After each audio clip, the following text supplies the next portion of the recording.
Rambam, the laws of Shabbos. We continue.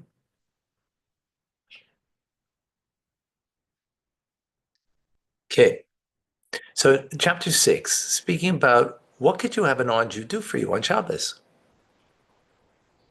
right? Since they're not commanded to observe Shabbos. So although in Halacha 1 that non-Jews, Gentiles are not commanded to observe the Shabbos, it's forbidden to tell a non-Jew to perform a work on Shabbos on your behalf. When it says work, it means biblical work. So you can't tell them to cook for you on Shabbos. This wise the instructions were conveyed to them before Shabbos. So you tell them before Shabbos, cook for me, right? We do not require the product of your work until after Shabbos, right? So do it on Shabbos, and we don't even need it until after Shabbos. But whatever, you're here now, so cook for me, right? For after Shabbos, I'm not even going to eat it, right? You're not allowed to. The above is forbidden by rabbinical prohibition to prevent the people from regarding Shabbos lightly, lest they perform forbidden labors themselves. So 2 points, I guess, over here that you shouldn't think of it lightly, and that it shouldn't bring you to yourself, right?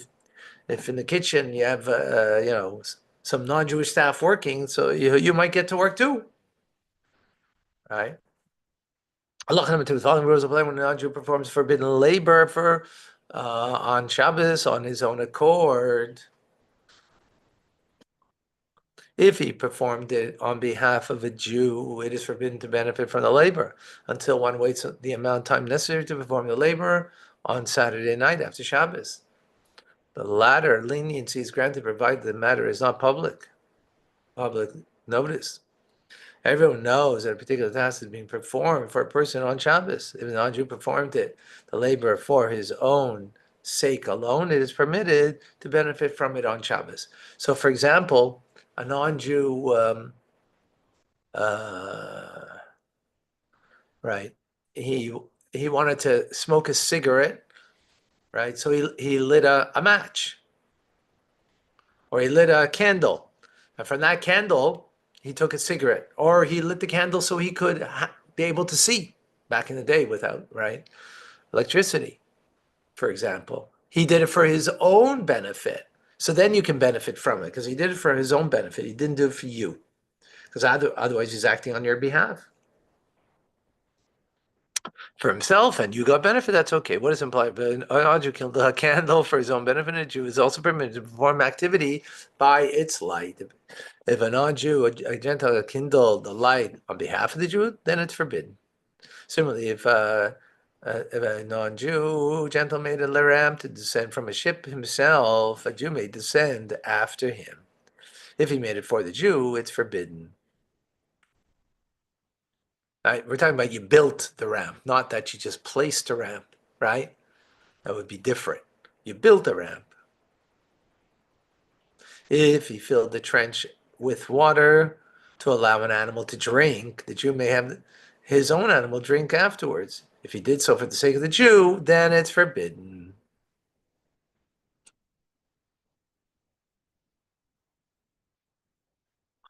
If a non-Jew, a Gentile, gathered grass to feed his animal, a Jew may bring his animal to eat from it, provided that the Gentile does not know this Jew. If he does, it's forbidden, unless he bring more on behalf, at which point he would be performing forbidden labor on behalf of a Jew. So when it comes to a candle, you can't separate it, right? So the benefit is for him entirely and for the Jew entirely. But here, the grass, you could say that, oh, he only, he cut some grass um, for himself, but then he added more. So,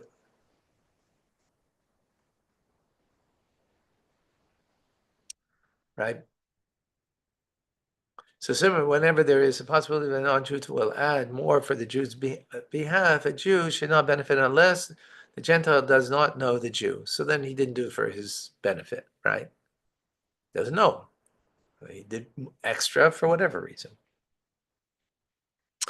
Contrast when a matter concerns a situation where there is no concept of increasing or decreasing one's efforts for the sake of the Jew. Example, a light or a ramp.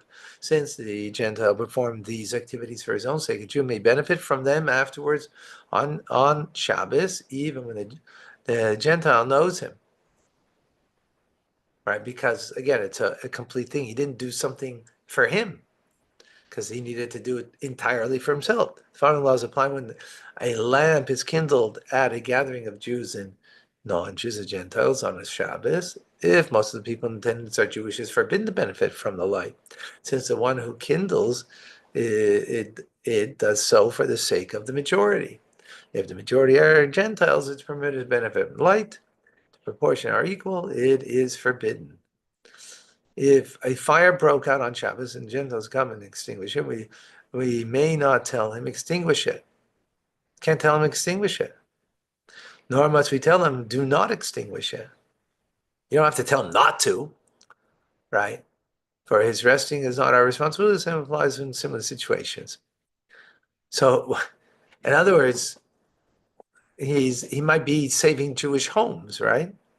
So you can't tell him to extinguish it because then he's doing it for you to save your home. You can't actually do that. But if he goes ahead on his own, you don't have to tell him to stop. You're not responsible. And since here, you're not responsible for their actions. But since here, there's going to be, could be destruction of your home, right?